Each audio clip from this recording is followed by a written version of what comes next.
بسم اللہ الرحمن الرحیم۔ اللہ کے نام سے شروع جو بڑا مہربان نہایت رحم والا ہے۔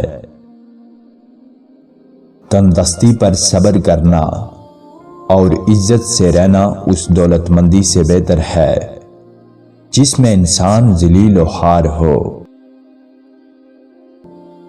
سخی ہمیشہ اپنا مال خرچ کر کے اپنی عزت محفوظ رکھتا ہے، جبکہ بخیل عزت دے کر مال بچاتا ہے۔ لوگوں کو تکلیف دینا دوزخ کی آگ میں داخل ہونے کا موجب ہے۔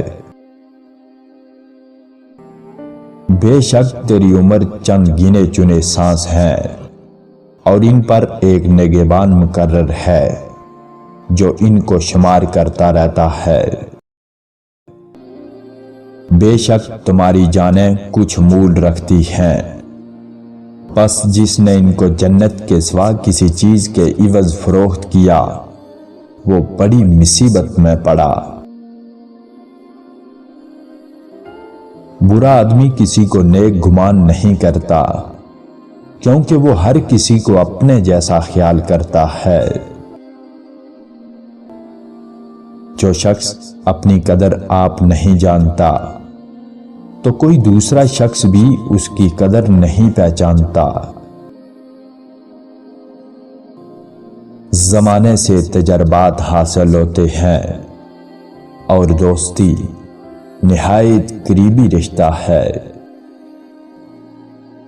نرمی کے ساتھ برتاؤ کرنے والے کو کبھی ندامت نہیں اور بدحال کے لیے زندگانی کی کوئی لذت نہیں ہے۔ جس درخت کی شاخ نرم ہوگی اس پر ٹہنیاں بھی زیادہ ہوں گی۔ سب سے بہترین رزق وہ ہے جو اپنی مزدوری سے کمایا گیا ہو۔ تیرا نفس تجھ سے وہ کام کروائے گا جس کے ساتھ تو نے اسے مانوس کر رکھا ہے۔ گناہ کی سزا عبادت میں سستی آنا، معیشت میں تنگی ہونا اور لذتوں میں کمی آنا ہے۔ حکمت کا درخت دل میں اگتا ہے، دماغ میں پروان چڑھتا ہے اور زبان میں پھل لاتا ہے۔ نفسانی خواہشات ایک قسم کی مہلک بیماریاں ہیں اور ان کا بہترین علاج ان سے صبر کرنا اور اپنے آپ کو ان سے روکنا ہے۔ غور و فکر عقلوں کو جلا دینے والی اور حماقت فضول کاموں میں ڈالنے والی ہے۔ خواہش نفس انسان کی دشمن ہے جس کی وہ پیروی کرنے کو تیار رہتا ہے۔ دنیا میں دو طرح کے کام کرنے والے لوگ ہیں، ایک وہ جو دنیا کو حاصل کرنے میں کوشاں ہیں اور ایک وہ جو دنیا میں رہ کر آخرت کے لیے کام کرتے ہیں۔ ایسے اعمال میں مشغول ہونا جو آخرت میں کچھ کام نہ آئے بہت بڑی کمزوری ہے۔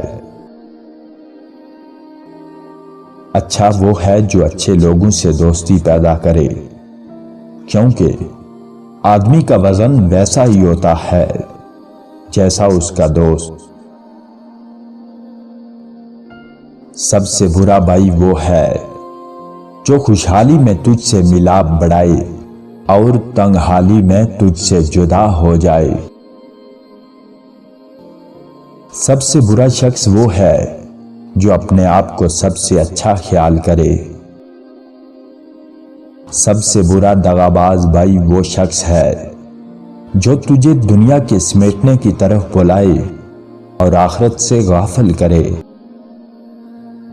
سب سے برا شخص وہ ہے کہ اس کے شر کے مارے لوگ اس سے پرہیز کریں۔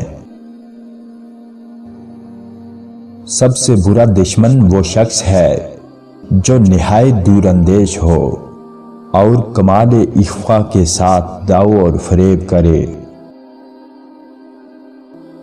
جو لوگ خود عیبدار ہوتے ہیں وہ لوگوں کے عیب ظاہر کرنا پسند کرتے ہیں تاکہ ان کے اپنے عیبوں کی نسبت عذر کرنے میں گنجائش ہو۔